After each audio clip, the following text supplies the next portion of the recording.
tener abrazos, los mejores deseos porque estén bien, porque tengan buena calidad de vida y cuenten con nosotros que somos un grupo en el cual nos hemos dedicado desde aquí, desde Bucaramanga, en la región nororiente de Colombia, a tratar de brindarle buena calidad de vida a los pacientes. La Fundación FAMPAS tiene una historia muy bonita y es una iniciativa propia de 4 esposas, 4 o más esposas de pacientes con Parkinson, que dijeron, bueno, vamos a hacer algo porque aquí no hay nada. Y donde no había nada, pues alguien vio Las Vegas.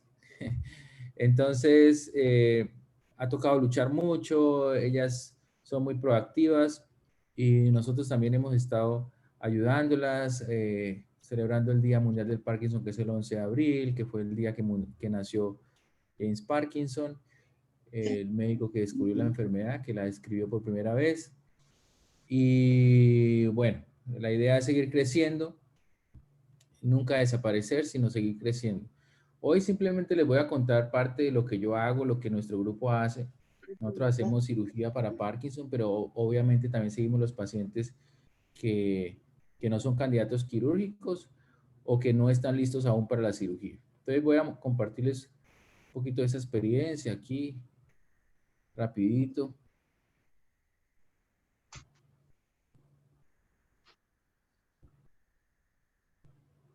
¿Ya estamos ahí?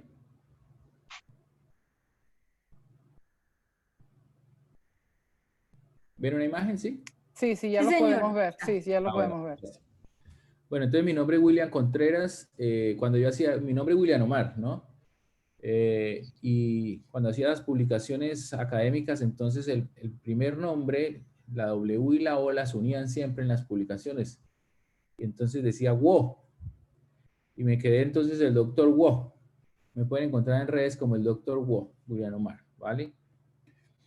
Bueno, entonces, ¿qué les quería mostrar? Nuestro equipo, esto se llama neurocirugía funcional o un equipo de disturbios de los trastornos de los movimientos, que son varios tipos de trastornos. Ustedes saben que la enfermedad de Parkinson tiene enfermedades que son muy, muy similares y las características de la enfermedad pueden confundirse con otras enfermedades neurodegenerativas. En general no existe una prueba para saber si el paciente tiene Parkinson, como existe una prueba sanguínea para saber si es positivo para hepatitis, por ejemplo. O una prueba, una muestra de imagen también para saber si usted tiene un tumor cerebral. Ni la imagen ni la prueba de sangre nos puede decir si el paciente tiene Parkinson, sino cómo se van presentando los síntomas y cómo va evolucionando la enfermedad. En general es una enfermedad que tiene 3 síntomas cardinales que son temblor, rigidez y lentitud de movimientos, que es algo que nosotros llamamos bradiquinesia. Básicamente el paciente con Parkinson le sucede que él pierde unas neuronas que son denominadas las A9.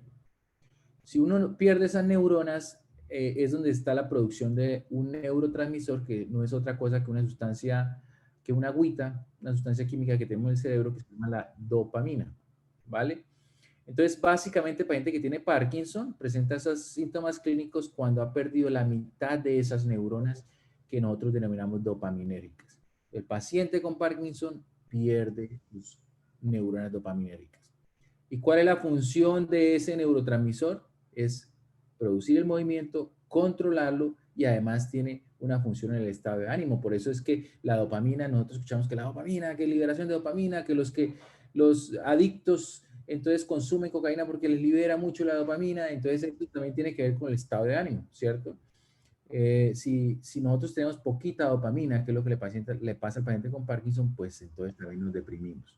Entonces, el paciente generalmente debuta con síntomas de un lado del cuerpo. Primero, también es muy importante para diferenciarle a otras enfermedades que producen temblor, como el temblor esencial, que los pacientes vienen con temblor en ambos lados del cuerpo. En Parkinson uno empieza siempre como a sentir rigidez de un lado, temblor, lentitud, pero más de un hemicuerpo, no bilateral. Después se vuelve bilateral. Entonces, aquí les voy a mostrar algo de nuestra experiencia. Vamos a ver aquí si puedo pasar. Esta es nuestra clínica, que yo lo llamo el Silicon Valley, porque lo que ven al frente de la clínica, que es la de la izquierda, es la Facultad de Medicina de la UNAP. Esta es la clínica Foscal Internacional, donde tenemos nosotros nuestros consultorios. Ahí pueden ver Bucaramanga. Siempre trópico, ¿no? Que es una de las grandes ventajas que tenemos. Nosotros no tenemos estaciones, estamos siempre en verano. Bueno, y este es nuestro equipo. Este, como ustedes pueden ver, para la cirugía se necesitan ingenieros, se necesita un neurólogo electrofisiólogo con experiencia en electrofisiología, neurocirujanos, ayudantes, etcétera. Y después la terapia de rehabilitación, que en eso nos van a hablar más adelante, lo que es la fisioterapia, terapia fonoaudiológica y el seguimiento siempre. Ni la medicación ni la cirugía curan la enfermedad. Esta es una enfermedad que no tiene cura. Como hablábamos ahora, se produce entonces la pérdida masiva de neuronas en una sustancia específica que es pequeña, muy pequeña que tenemos nosotros que se llama la sustancia nigra. Imagínense que ustedes tienen 250.000 vacas y cae un rayo y se murieron la mitad. Es más o menos así como pasa con estas neuronas. La primera vez que tenemos nosotros el primer síntoma, ya se nos murieron la mitad de las células. Entonces esas 250.000 vacas que producían leche todos los días, ahora la producción de leche la tienen que hacer la mitad de las vacas. Y el problema es que se van a seguir muriendo las vacas. Entonces las neuronas se van a seguir muriendo y no van a ser capaces de producir la suficiente dopamina para yo moverme bien. ¿Vale? Si tengo ese problema, entonces, ¿qué necesito? Dopamina, ¿cierto? Entonces, existen unos medicamentos que buscan reemplazar la dopamina o que la poca dopamina que yo tenga no se pierda, circule más. Y ese es el primer pilar del tratamiento, la medicación, ¿vale? Entonces, si yo me tomo, por ejemplo, esta pasta que se llama la levodopa, que cuando entra al cerebro se descompone y se vuelve dopamina, entonces yo estoy reemplazando la dopamina que mi cerebro no está produciendo. ¿Listo? Entonces, existen tres pilares fundamentales para el tratamiento de la enfermedad, no la cura, sino para el tratamiento. Porque no hay cura porque ya hay una información que hace que se sigan muriendo las neuronas. Yo creo que las preguntas las dejamos al final, si no va a ser bastante difícil, ¿vale? Entonces, anótenlas ahí y ahora las revisamos. Bueno, entonces decíamos, tenemos un problema, se nos murieron la mitad de las vacas, se nos murió la mitad de las neuronas que producen dopamina. Entonces, ¿qué hago? Pues me la tomo, me tomo la levodopa y esos son como, yo lo denomino las espinacas de Popeye. Entonces ya me siento muy bien porque vuelvo a subir los niveles de dopamina que debería tener normalmente. El problema es que se siguen muriendo las neuronas. Entonces cada vez necesito más medicación. Y llega un momento en que la medicación ya no ejerce el efecto que hacía al principio. Es un poco como el matrimonio, o algunos, no todos los matrimonios. Se acaba esa luna de miel. Entonces voy a tener que tomar más medicación y pueden pasar dos cosas. Que yo esté muy bien o que esa medicación me produzca efectos secundarios o que esa medicación sea insuficiente y durante algunos periodos del día yo estoy en lo que se llama un periodo off como cuando se apaga un aparato. Entonces, a pesar de que tomo la medicación, no tiene efecto. Cuando eso pasa con el transcurrir de los años, entonces resulta que la medicación es insuficiente o me empieza a producir una cosa que se llaman disquinesias, que es como un baile en las extremidades, en la cabeza, que no tiene nada que ver con la enfermedad, sino es un efecto de la acumulación crónica de la levodopa. Cuando esto pasa, tengo que disminuir el medicamento. Pero si yo disminuyo el medicamento, me pongo rígido, vuelvo a temblar, etcétera. Y ahí es cuando algunos pacientes se vuelven candidatos a cirugía. Aquí estamos en un acto quirúrgico. Entonces, ¿en qué consiste la cirugía? En colocar un electrodo, que es un catéter que tiene unos contactos metálicos conectado a un generador de impulso que funciona como un marcapaso, pero en este caso sería un marcapaso cerebral que envía una corriente que va a inhibir un circuito que está funcionando mal, lo va a controlar. Y al controlarlo, entonces yo puedo controlar el temblor, puedo controlar la rigidez, mejorar la lentitud, mejorar el sueño, mejorar muchas cosas. Bueno, entonces vamos a seguir aquí viendo la presentación. Por un lado está el neurocirujano, que soy yo. Es una cirugía que se hace con el paciente despierto. Vamos a disminuir acá para que puedan ver. Es una cirugía que se hace con el paciente despierto.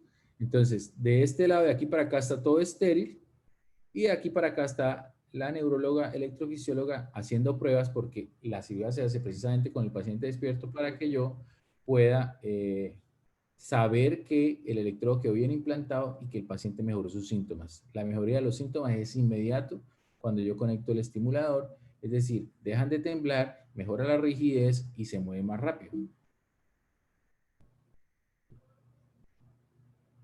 Sabemos que hacer la cirugía con paciente despierto puede generar algo de ansiedad, eso está demostrado, ¿cierto?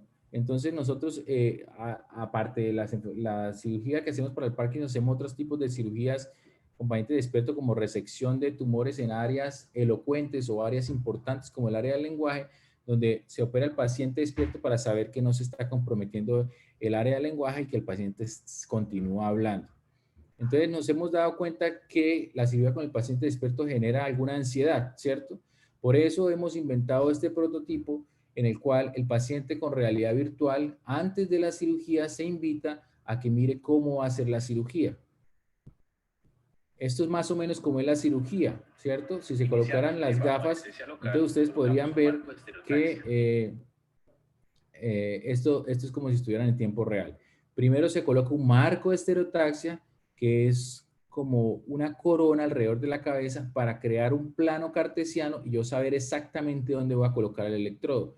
Entonces se crea un plano matemático cartesiano para yo poder definir unas coordenadas, es como mandar un misil, para que ese electrodo quede específicamente en un núcleo que se llama el núcleo subtalámico porque queda debajo de una estructura que tenemos nosotros que se llama el tálamo, y en esa estructura yo puedo pasar la corriente. Ya está definido desde 1987 que esa estructura puede controlar el temblor, la rigidez y la lentitud. ¿Hay que hacer un agujero en el cráneo? Sí, hay que hacer un pequeño agujero en el cráneo porque hay que pasar el electrodo. Entonces es una cirugía que es invasiva, mínimamente invasiva, pero invasiva. De todas maneras, el paciente está despierto. En este caso, ustedes están viendo que ahí al frente nosotros tenemos un videojuego. Los pacientes pueden jugar videojuegos si esto les gusta para estar tranquilos mientras nosotros estamos operando el cerebro. Ahí mientras nosotros hacemos entre yo hago un agujero en el cerebro, el paciente está jugando videojuegos. Este es un videojuego incluso ideado por un grupo en Bucaramanga en el cual la aguilita esta tiene que ir volando sin caer y recuperando algunas frutas. Ahí va ganando puntos y así se le pasa más rápido el tiempo al paciente y genera menos ansiedad, genera menos estrés. Aquí vamos a ver entonces, también le mostramos algo con realidad virtual, realidad aumentada de su cerebro, de sus cosas, para que él esté distraído. Tenemos un equipo muy grande que lo va distrayendo el paciente mientras se va haciendo la cirugía. Una vez ya le hemos mostrado todo esto, entonces el paciente se le hace unas pruebas de electrofisiología, es decir, la punta del catéter que entra en el cerebro necesitamos saber si está en un área donde hay neuronas y el tipo específico de neuronas que necesitamos para colocar, para saber que está funcionando bien. Entonces, para eso nuestro equipo de neurología y electrofisiología empieza a hacer unas pruebas eléctricas. Aquí vamos a ver estas pruebas eléctricas. El cerebro produce el sonido. Ahí ustedes ven el sonido, oyen el sonido, perdón. Mira.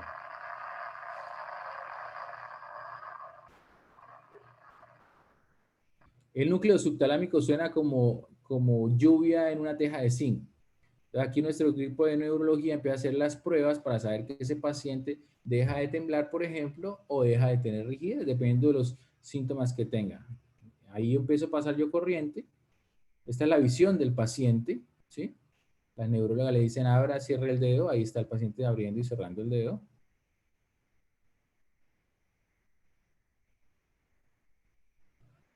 Y fíjense en la mano izquierda del paciente. Esta es la visión que tengo yo. Se pasa corriente y el paciente deja de temblar. Ahí estoy yo aplaudiendo. Y luego se coloca una batería a nivel subcutáneo infraclavicular y se conecta al sistema. Esto se llama estimulación cerebral profunda o Deep Brain Stimulation. Y este es el sistema de realidad aumentada que le va mostrando al paciente y él va viendo en realidad aumentada cómo está su cerebro y qué estamos haciendo y etcétera. Entonces eso le reduce sus niveles de estrés. Nuestro sistema de videojuego.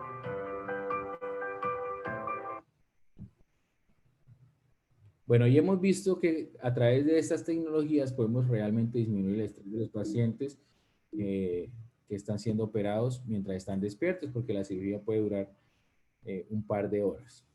También tenemos un sistema de gafas inteligentes que permiten que algún colega o algún grupo que quiera aprender pueda estar conectado mientras nosotros hacemos la cirugía. Entonces, ustedes fíjense, las gafas que tengo yo están transmitiendo, ¿sí? y pueden transmitir a otro grupo en otro lugar del mundo o a una neuróloga o a alguien que queremos que nos apoye, por ejemplo, en la parte electrofisiológica. Ellos ven lo que yo estoy viendo o lo que mi neuróloga está viendo al usar las gafas. Este es un sistema que fue muy importante o está siendo muy importante en la pandemia porque permite que personas que no están en, el, la sala de cirugía puedan estar viendo la cirugía. Entonces, en este caso, esta neuróloga que está en Medellín está viendo la cirugía y puede opinar, puede darnos consejos eh, sobre la actividad eléctrica de las neuronas, si le parece que está bien, y la conectamos con la otra neuróloga que está en la sala de cirugía. Esto después pasó a ser muy importante para cardiología y para otros tipos de cirugías en el país. Esta es la visión que tengo yo. Entonces, eso que ustedes están viendo ahí, ese marco, nosotros llamamos un marco de estereotaxia. Estereotaxia significa exactitud en tridimensional. Ese marco de estereotaxia que usamos nosotros es el Excel, que es muy preciso. Tenemos dos marcos de estereotaxia, se pueden hacer dos cirugías el mismo día. El sábado pasado hicimos dos cirugías el mismo día. Y en esos numeritos nosotros colocamos las coordenadas que nos arrojó el computador sobre la imagen del paciente, o sea, la resonancia y la función con una tomografía, podemos saber exactamente cómo entrar al cerebro y dónde dejar el electrodo. Y eso, además de la actividad eléctrica de las neuronas que ya les comentaba. Aquí está el paciente despierto, muy tranquilo, no le duele nada. Él está hablando con nosotros. Estos son los electrodos llevados a una magnificación importante para saber exactamente si está pasando corriente o no. Esos son estudios que nosotros hemos hecho de los electrodos. Y el electrodo que nosotros colocamos es un electrodo de dirección unidireccional. Esto es como los agujeros en el cráneo. Se pueden colocar estas tapitas o se puede hacer un agujero más pequeño y colocar un pegante para que sostenga el electrodo y no haya necesidad de colocar las tapitas que en pacientes con alopecia puede notarse un bultico. Entonces, también lo hacemos así, como están viendo acá, con un pegante para que no se note el bultico. Esto también lo he descrito yo con mi equipo en publicaciones científicas porque el agujero es más pequeño sin la capita y además no se ve el bultico que se ve, por ejemplo, en este paciente calvo no se le nota. Entonces no tiene que saber la gente que está operado. Otra cosa que hacemos respecto a lo que hablábamos al principio, en el cual decía yo que no existe realmente una prueba para saber si el paciente tiene Parkinson, es magnificación de aceleración de las sacadas. Las sacadas son los movimientos que hacen los ojos para mirar de un lado hacia el otro. Pareciera que nosotros movemos los ojos con un flujo, digamos, sin espacios, pero realmente las sacadas que hace el ojo son movimientos como brincos. Lo que pasa es que son casi imperceptibles. Pero si usted suma eso, casi que 2 horas al día usted está ciego porque hay puntos ciegos cada vez que usted hace una sacada. Lo que pasa es que el cerebro no se da cuenta. Estas sacadas aumentan en pacientes que tienen Parkinson y aumenta en pacientes que van a desarrollar Parkinson, de tal manera que nosotros estamos haciendo un trabajo en el cual vemos si el paciente tiene, por ejemplo, un familiar de un paciente que tenga Parkinson y quiere saber si va a tener Parkinson o no. Esas sacadas podrían ayudarnos a predecir si en el futuro el paciente va a tener Parkinson o no, porque la sacada va a ser mucho más grande. Entonces, ustedes ven aquí, por ejemplo, a la izquierda una sacada normal y luego una sacada mucho más grande, y en el grupo control, que es el de la derecha, vemos que la sacada, aunque magnificada se ve más grande, no es tan importante como la sacada del paciente que tiene Parkinson, que es el de la izquierda. ¿Vale? Lo otro que hacemos es medición del temblor también con un software. Esta es una paciente en la cual no se colocó un electrodo, sino que se hizo una lesión por radiofrecuencia, que es quemar un circuito cerebral a través de un electrodo que pasa energía y esa energía se convierte, hace una lesión térmica. Entonces, pasando una energía también puede hacer que los pacientes dejen de temblar. Una cosa que nosotros hacemos en nuestro grupo también es la microdiálisis. Microdiálisis consiste en meter una cálula en el cerebro y a través de una bomba de infusión, de las mismas que pasan líquidos en los pacientes, pero que funciona al revés, podemos sacar esa agüita que ustedes están viendo ahí en el número 2. Eso es un neurotransmisor, por eso les decía que era como agüita. Entonces podemos analizar los niveles de dopamina de un paciente. Mira, aquí en el guante tiene otro poquito de góticas.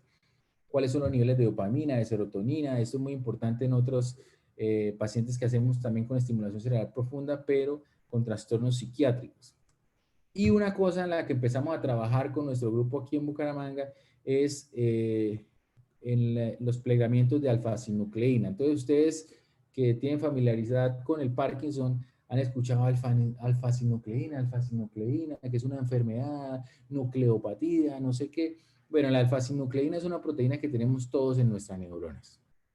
El problema es que esa alfa-sinucleína en algún momento puede empezar a plegarse sobre sí misma, acumularse, hace un cúmulo de alfa-sinucleína, o sea, varias proteínas se empiezan a pegar. Y cuando hacen un chicle o una masa suficiente, explotan la neurona. Y esa es la muerte que se ocasiona en los pacientes con Parkinson. La muerte de las neuronas es porque la alfa-sinucleína empieza a plegarse sobre sí misma. Con este problema, entonces nosotros asumimos que si podíamos evitar que esa alfa-sinucleína se aglomerara o se pegara sobre sí misma, podríamos evitar la enfermedad. Y entonces empezamos a estudiar más de 60.000 moléculas en modelos computacionales y nos dimos cuenta que esto es como un Lego. Entonces, para que ella misma se pegue sobre sí misma, tiene que tener sitios donde pueda entrar, ¿sí? Como funciona el Tetris, por ejemplo. Entonces, o ¿cómo se llama? Un rompecabezas. Usted no puede meter una ficha a la cabeza si no tiene la misma forma. Entonces, lo mismo pasa con la alfa-sinucleína. Si nosotros evitamos que el sitio donde se conecta una alfa-sinucleína con la otra tenga una forma diferente, entonces evitaríamos que ella se pegara sobre sí misma. Y eso se puede hacer usando ese sitio de unión con unas moléculas. Entonces descubrimos 6 moléculas candidatas de 60.000 que estudiamos en modelos computacionales que podrían evitar que la alfa-sinucleína se pegara sobre sí misma. Otra cosa que hacemos para celebrar el Día del Parkinson, pues es concientizar a las personas sobre la enfermedad, porque todos los que tenemos familiaridad con el Parkinson sabemos que una de las cosas que es más dura y más difícil para los pacientes es el juicio social. No quieren salir de la casa porque los ven temblando, van a ir a una reunión, entonces se ponen nerviosos, todo el mundo comenta que qué será lo que le pasa, que está enfermo, mejor dicho. Entonces, nosotros hemos ya sacado no solamente a los escenarios académicos, sino a la calle, la concientización, y en esto nos ha ayudado la Fundación FAMPAS para que el público en general se entere de qué es la enfermedad y que no juzgue a alguien que está temblando o que está caminando diferente, que entienda que es una enfermedad que no es contagiosa, que entienda que es una enfermedad que le puede dar a cualquier persona. Y hacemos este tipo de eventos los 11 de abril. Bicicletas en Bucaramanga, Colombia, para recorrer la ciudad. Porque cada día cientos de personas se enteran que tienen Parkinson. Entonces aquí estamos pedaleando por el Parkinson. Memor y FAMPAS lideran la iniciativa Movimientos por el Parkinson, con el fin de generar conciencia social sobre el resto hacia los pacientes con enfermedades neurodegenerativas. El Parkinson es una enfermedad que puede aparecer en cualquiera y aunque tiene tratamiento, no tiene cura y su incidencia aumentará significativamente en los próximos 30 años. Bueno, entonces, bueno, aquí ya para finalizar, ¿cómo es el electrodo que usamos? Es una punta de silicona que tiene unos contactos. Ustedes ven aquí los contactos metálicos, lo que hacen es pasar corriente. ¿Sí? ¿Pasar corriente en dónde? Pues en un núcleo. A ver, vamos a adelantar todo esto. Específicamente el núcleo subtalámico. Estamos haciendo aquí la programación de la cirugía y tienen que producir, cuando se llega al electrodo hasta la profundidad, tienen que producir una actividad eléctrica. Ustedes ven aquí toda la actividad eléctrica, quiere decir que estamos en el sitio que queremos estimular. Aquí tenemos el paciente, vamos a pasar la estimulación. Y ahí deja de temblar. Muy importante. Por eso tiene que estar el paciente despierto para nosotros saber que funciona. Si dejamos de estimular, entonces miren lo que pasa. Bueno, ese electrodo además nos permite hacer programaciones, diferentes programaciones, más o menos 250.000 programaciones. Esto se hace con un control remoto. Entonces, si no está funcionando bien o si produce efectos secundarios del paso de la corriente, pues usted cambia la programación. Tiene que ser un grupo entrenado para, por supuesto, poder tener el beneficio de estos equipos tan novedosos. Así es como se ve el paciente al final de la cirugía, con un electrodo en su cabeza, pero nada le queda colgando. Él puede ir a la playa, puede ir al río, puede hacer todas sus actividades. El verde es el núcleo subtalámico, que es donde debería estar el electrodo. ¿Sí? Aquí Vamos a ver de nuevamente nuevo. está mi visión. Vamos a pasar corriente del lado derecho, controlar el lado izquierdo, tiembla la mano izquierda. Pasamos corriente. A ver, yo quiero ver. Ahí. Deja de temblar. Si quito la estimulación, vuelve y tiembla. ¿Listo? Este es un caso de una persona joven que tenía mucho temblor, mucha rigidez, lentitud, y había mejorado con los medicamentos, pero llegó un momento donde el temblor ya no podía ser controlado con los medicamentos. Entonces acude a nosotros, 9 años de enfermedad, dice que inicia con la pérdida del olfato. ¿Por qué se pierde el olfato? Porque uno también tiene células dopaminérgicas ahí en el bulbo olfatorio. No puede hacer nada, no puede tomar un café, y tiene la ilusión de volver a hacer muchas cosas a través de la cirugía.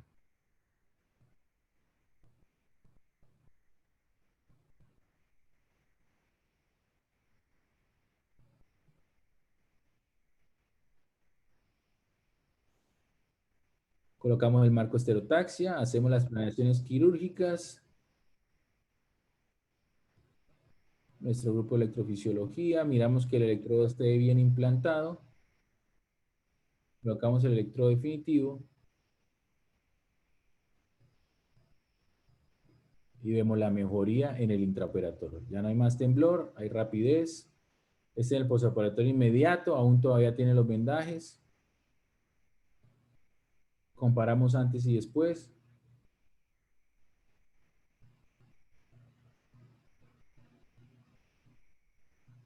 Entonces, esta es una terapia que no es experimental, es una terapia gold estándar aprobada por la FDA.